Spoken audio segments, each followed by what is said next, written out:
Video की शुरुआत बस एक ही बात से करना चाहता हूँ कि इस वीडियो को देख लेने के बाद लक को लेकर आपका माइंड 100% क्लियर हो जाएगा। फिर दोबारा अपने पूरे जीवन में लक से रिलेटेड कोई भी वीडियो देखने की ज़रूरत नहीं पड़ेगी, क्योंकि इस वीडियो में हम ना सिर्फ ये बात करेंगे कि लक होता क्या है, बल्कि हम ये भी बात करेंगे कि लक बनता कैसे है। आप कैसे अपने खुद के भाग्य का निर्माण खुद ही कर सकते हो, कैसे आप अपने भाग्य का लगाम अपने हाथों में ले सकते हो और उसे अपने हिसाब से मोड़ सकते हो। Let's get started. हम में से ना जाने ऐसे कितने लोग हैं जो भाग्य के भरोसे बैठे हैं, जिन्हें लगता है कि भाग्य में होगा तो मिलेगा, नहीं होगा तो कुछ भी कर लो नहीं मिलेगा। और दूसरे प्रकार के लोग वे हैं, उनका मानना है कि हमारे साथ ही दुनिया की जितनी भी अशुभ घटनाएं होती हैं ना, वो होती हैं। हम अगर कुछ भी स्टार्ट करें, business, job preparation, content creation, उसमें तो हमारा निश्चित है कि हम असफल होंगे, कभी सफल नहीं हो सकते हैं, क्योंकि दुनिया की सारी अशुभ घटनाएं हमारे साथ ही होती है। देखिए, इस बात को समझिए कि हम यूं ही कोई भी कर्म नहीं कर देते हैं। कोई भी कर्म हमारे द्वारा होने से पहले वो इन 3 स्टेज से होकर के गुजरता है। पहला है कल्पना यानी इमेजिनेशन, दूसरा है विचार यानी थॉट, तीसरा है संकल्प यानी डिटर्मिनेशन, एंड इसके बाद हम कोई भी कर्म यानी कि एक्शन करते हैं। इसको थोड़ा और अच्छे से समझिए। हमारे मन में एक दिन में हज़ारों प्रकार की कल्पनाएं उठा करती हैं। मुझे ये करना है, मुझे वो करना है, मुझे यहाँ जाना है, मुझे वहाँ जाना है। जो कल्पना एक बार उठती है और मिट जाती है, उसका हमारे माइंड पर उतना बड़ा असर नहीं पड़ता है। लेकिन जो कल्पना बार बार आता है वो विचार बन जाता है, और जो विचार बार बार आता है, जमता है, मजबूत बनता है, तो वो संकल्प बन जाता है। और यही संकल्प जब हमारे एक्शन में आता है तब कर्म कहलाता है, और यही कर्म जब फल देता है तो भाग्य कहलाता है। तो इस तरह आप समझ सकते हैं कि हम जो भी परिणाम भोगते हैं, चाहे वो अच्छा हो या बुरा हो, वो हमारे ही कर्मों का परिणाम होता है। आप इसको एक स्टोरी के थ्रू समझो। एक अशोक नाम का किसान है, जिसके खेतों में पिछले 2 सालों से कीड़े लग जाने के कारण फसल पूरे तरीके से बर्बाद हो जा रहे हैं। कुछ भी बचत ना होने के कारण उसका परिवार गरीबी से जूझ रहा है। अब अशोक के मन में 2 प्रकार के विचार आ रहे हैं। पहला विचार ये है कि फसलों को कीड़ों से कैसे बचाया जाए, इसके बारे में सीखा जाए। दूसरा विचार ये है कि गाँव के जमींदार के घर से कुछ बड़ी रकम चुरा ली जाए, ताकि परिवार अच्छे से चले। ये 2 विचार उसके मन में समान रूप से आ रहे हैं, लेकिन आसान मानकर वह दूसरा विचार का चुनाव करता है। और यही विचार जब उसके माइंड में बार बार आता है, मजबूत होता है, तो वह संकल्प बन जाता है कि मुझे तो चोरी करनी ही चाहिए। और अंत में अंधेरी रात में किसी भी तरह जुगाड़ लगाकर वह गांव के जमींदार के घर पहुंच जाता है और चुपके से पलंग के सिरहाने रखे कुछ पैसों को उठा लेता है। अगले दिन गांव में हल्ला होता है कि जमींदार साहब के घर से 20,000 रुपये की चोरी हो गई है। जांच पड़ताल होती है, लेकिन पता नहीं चल पाता है कि किसने चोरी की थी। उधर अशोक अपने परिवार के लिए कुछ किराना का सामान लाता है। परिवार अच्छे से चलने लगता है, लेकिन अब अशोक मेहनत का रास्ता छोड़कर आसान और चोरी का रास्ता पकड़ चुका था। अब उसकी आदत कुछ ऐसी बन गई थी कि जहाँ भी कुछ महंगा वस्तु देखो उसे चुरा लो, कभी जमींदार के घर से, कभी गांव वालों के घर से, कभी गांव के मुखिया के घर से। अब उसकी ये आदत इतनी ज़्यादा बढ़ गई कि अब वह बैंकों में भी डाका डालने का प्रयास करने लगा। एक दिन उसने बैंक से 2 लाख रुपए चुरा लिए।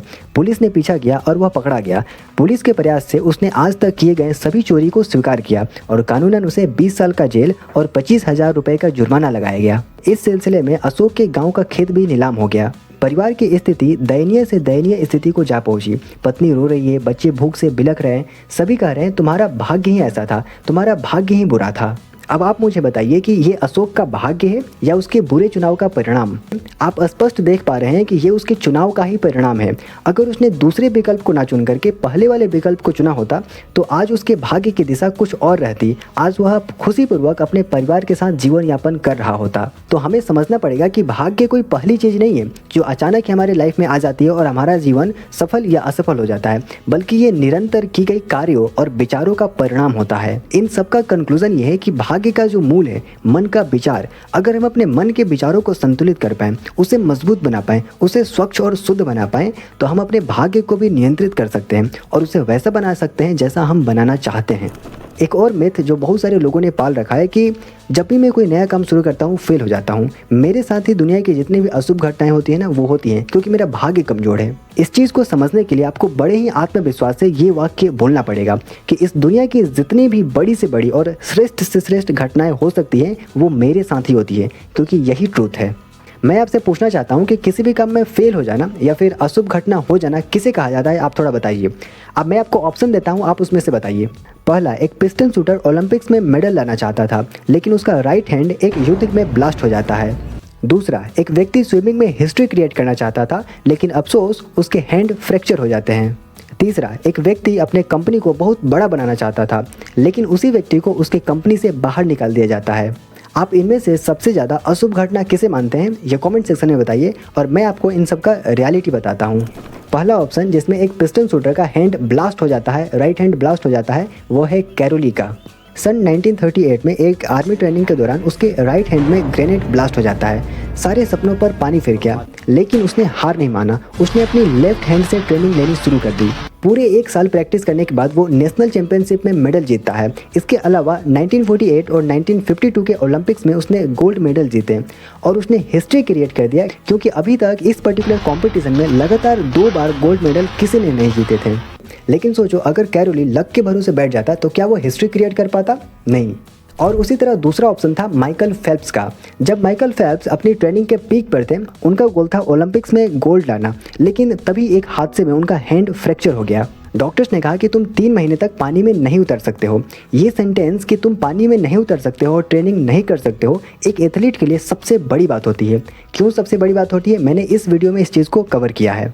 तो माइकल ने कहा कि अगर मेरे हाथ काम नहीं कर सकते तो मैं अपने पैरों को इतना मजबूत बनाऊंगा कि मुझे पानी खुद ब खुद आगे धकेलेगा। यही कारण है कि जब वो ओलंपिक्स में उतरा तो उसकी स्पीड 3 गुना तेज़ हो चुकी थी। उसके हर एक स्ट्रोक में एक नया कॉन्फिडेंस दिखता था और उसने 23 गोल्ड मेडल्स जीते, जो कि वर्ल्ड रिकॉर्ड बनाया। और तीसरा ऑप्शन था इलोन मस्क का। उन्होंने Zip2 नाम की अपनी पहली कंपनी शुरू की, लेकिन कंपनी के बोर्ड ने उन्हें उस कंपनी से बाहर निकाल दिया। लेकिन आज हर कोई इलोन के बारे में जानता है, क्योंकि वे वर्ल्ड के रिचेस्ट पर्सन हैं आज। इन सबको कहते हैं अपने भाग्य को नियंत्रित करना। कोई भी छोटी से छोटी और बड़ी से बड़ी घटना जो हमारे जीवन में घटित होती है, वो हमारे लिए दुख का भी कारण बन सकता है और हमारे लिए रास्तों का सीढ़ी भी बन सकता है। अब ये हमारे ऊपर डिपेंड करता है कि हमारी मानसिकता कैसी है, हमारा दृष्टिकोण कैसा है। एक बार अपने विचारों को सही कर लिया और उसे अपने उद्देश्य से पूरे तरीके से भर दिया तो असंभव कार्य भी संभव हो जाता है और भाग्य वैसा ही बनता है जैसा हम बनाना चाहते हैं। मिलते हैं कल सुबह 7:30 बजे, जिस वीडियो में हम लोग बात कर रहे होंगे क्लैरिटी के बारे में। क्लैरिटी लाइफ में 2-4 ऐसी चीज़ें होती है ना जिसमें हमें 100% क्लियर रहना होता है।